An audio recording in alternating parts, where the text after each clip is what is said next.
Para muchos pensadores y científicos, la historia de David es simplemente una gran fábula. Otros concluyen que él realmente existió. ¿Hay alguna evidencia que pueda comprobar la historicidad de este personaje?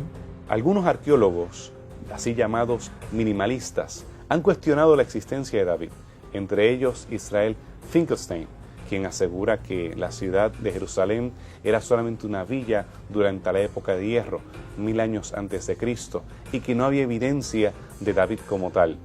Esto hacía eco en muchos círculos académicos en la década de los 90. La tradición judía no tiene absolutamente ninguna duda en cuanto a la existencia de David. Y eso se ha extendido a través de los siglos desde que vivió. Él vivió 1000 años antes de Cristo. Y la Biblia, por ejemplo, en el Antiguo Testamento solamente hay 800 menciones del nombre de David, de la persona David. Y hay 53 en el Nuevo Testamento en que se lo menciona a David. Pero también hay menciones extrabíblicas de la casa de David, por ejemplo, la inscripción que fue descubierta en 1994, la inscripción de Tel Dan. Cuando se encontró esa inscripción, en esa inscripción aparece el nombre de Beit David, casa de David. Beit David, casa de David. Esa piedra, digamos, esa inscripción se atribuye a un rey de Damasco, o sea, un rey sirio, que habría tenido contacto bélico a través de batallas con reyes del norte y del sur de Israel. Se consideraría al rey del norte o al rey de Israel como Joram, hijo de Acab, y posiblemente el rey del sur, que se menciona, que tuvo que ver este rey de Damasco, sería Ocosías, el rey hijo de Joram, pero de Joram y de Atalía, pero del reino de Judá. De manera que cuando se menciona al rey del sur, dice que era de la casa de David. También tenemos una referencia a David, a Beth David, en la piedra moabita. La piedra moabita también es uno de esos elementos que menciona personajes bíblicos y escenarios bíblicos. Fue encontrada en Dibón, Jordania, al otro lado del Jordán, en el territorio de Moab, y allí también se menciona a Beth David.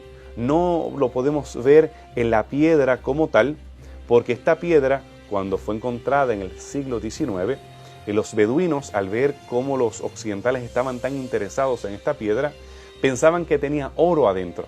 Así que después que hubo la oportunidad de poner una sábana sobre la piedra, un papel mojado, y hacer una impresión de esa piedra y llevársela hasta Jerusalén, cuando ellos regresaron, los occidentales, encontraron que los beduinos la habían partido en pedacitos para ver si tenía oro adentro. Y es en esta inscripción o en este negativo de la piedra que fue leído la casa de David. También tenemos la mención de la casa de David en anales egipcios. Así que tenemos algo de evidencia de David. Los eruditos que negaban la existencia de David, ellos inclusive llegaron a decir que esta inscripción era falsa, era una falsificación.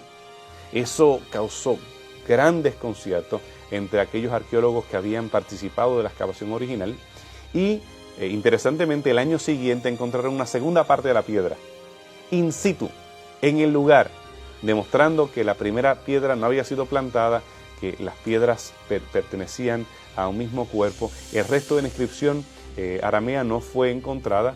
Los reyes israelitas posteriores la destruyeron. Esto fue una estela de los invasores del norte de Siria que ellos erigieron para demostrar su superioridad sobre Israel. También nosotros podemos ver las descripciones del Silo y de descripciones del palacio de David.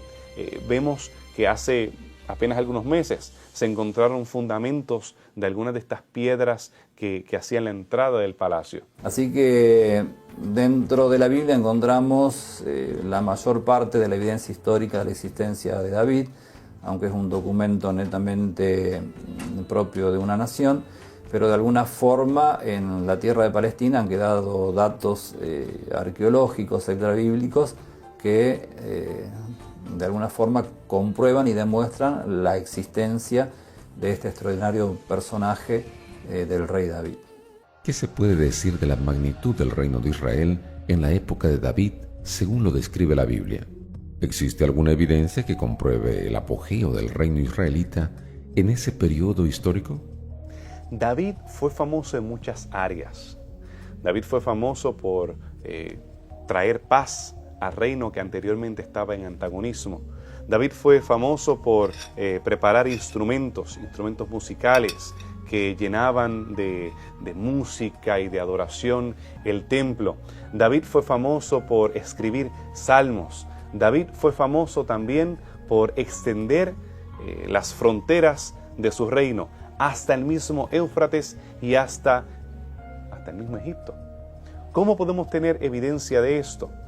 Lo cierto es que no tenemos inscripciones hebreas en la parte norte, cerca del Éufrates, ni tampoco en la frontera con Egipto. Sin embargo, en el periodo de 1000 años antes de Cristo, cuando la Biblia presenta a David y más adelante a Salomón teniendo un imperio de gran magnitud en esa área de Siria-Palestina, es precisamente el periodo donde vemos un decline en Egipto. Vemos también un decline en los hititas, habían desaparecido como imperio, había reinos pequeños, reinos arameos que estaban en decline, los mitani ya no tenían la influencia que tenían antes, los asirios ya habían pasado a la historia, no es hasta más adelante cuando el imperio neoasirio se levanta, los babilonios también habían estado en decline, no es más adelante que el imperio neobabilonio vuelve a retornar. Así que no podríamos decir que hay evidencia de que David conquistó estos reinos, pero sí hay clara evidencia de que estos reinos estaban en la parte más baja o el punto más bajo de su poder. No tenían capacidad de influir o de combatir o de impedir que David extendiera sus fronteras como sucedió antes de la época de hierro o después. David tuvo la oportunidad de subyugar a los filisteos, que hasta ese momento habían sido un poder que había influido en esa parte de la costa, en algunas ocasiones el Cefelá, Jezreel y en algunas ocasiones hasta la montaña. Tenemos que en un momento dado en Betlehem tenemos una partida de filisteos. Ellos son controlados, los edomitas son subyugados, los moabitas también, los amonitas con las guerras que hubo contra los amonitas y los sirios en el norte. Vemos que Hamat fue subyugado, Damasco, el área de lo que más adelante se conocería como Palmira, toda esa área fue subyugada durante el tiempo de David y Salomón, dando oportunidad a que el gran imperio que se presenta en la Biblia sí sea consistente con la evidencia arqueológica. David no fue solamente un gran líder político del pueblo israelita. Él fue más que todo un líder espiritual. Y por ese motivo, él se convirtió en uno de los personajes más importantes de la fe judía y que también sería reconocido en el cristianismo primitivo. El rey David fue un hombre espiritual, un hombre según el corazón de Dios.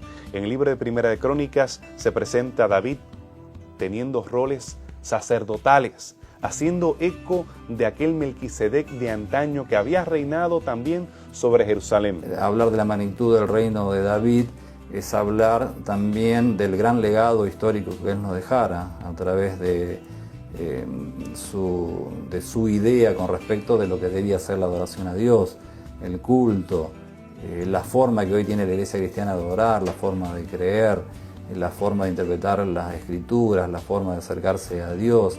Son todos legados históricos maravillosos que nos ha dejado el rey David y que han permanecido a lo largo de la historia. David entonces fue mucho más que un rey, fue un sacerdote, fue un eco o un tipo del Mesías que habría de venir, que uniría esos dos roles, el rol de sacerdote y el rol de rey. David se convierte en el tipo por excelencia, en la sombra, el precursor del Mesías que más adelante vendría. Y en el Nuevo Testamento, en Jesús de Nazaret, vemos los dos roles nuevamente unidos, el rol de sacerdote, el rol de rey, y el libro de Hebreos explica cómo Jesús de Nazaret se convierte en el rey y sacerdote por excelencia. Por lo tanto, él trató de reflejar el carácter justo y también misericordioso de Dios a través de su reinado. Y se sujetó a las leyes, trató de hacer cumplir las leyes. Y cuando él no las cumplió, cuando él por sus debilidades humanas cometió algunos errores, como está escrito en la Biblia, él se arrepintió y se humilló. O sea, se puso por debajo de la ley, nunca se puso por encima de la ley como otros reyes, como otros gobernantes lo hicieron. Y por eso su vida fue un ejemplo de lo que debe ser un líder o un administrador, alguien que está representando a Dios o al reino de Dios. Entonces, con semejante figura y con semejante personaje, no es raro que en el judaísmo David ocupe el lugar de prototipo del Mesías y de prototipo del judío o del israelita ideal. David es un personaje clave en la Biblia. Y yo creo que una de las razones es porque él es un ejemplo del plan de salvación. Y es un ejemplo de Jesús, que se sacrificó a sí mismo para salvar a los demás. Y yo creo que esa es la grandeza de la vida de David. Y cuando leemos la vida de David, encontramos allí una inspiración. Saber que todo pecado puede ser perdonado cuando hay abandono, cuando hay confesión, cuando hay arrepentimiento, y que todo aquel que cree en Jesús finalmente recibirá la salvación si es que llevó su caso a Dios, obtuvo el perdón y tiene el derecho por Jesucristo de la salvación eterna.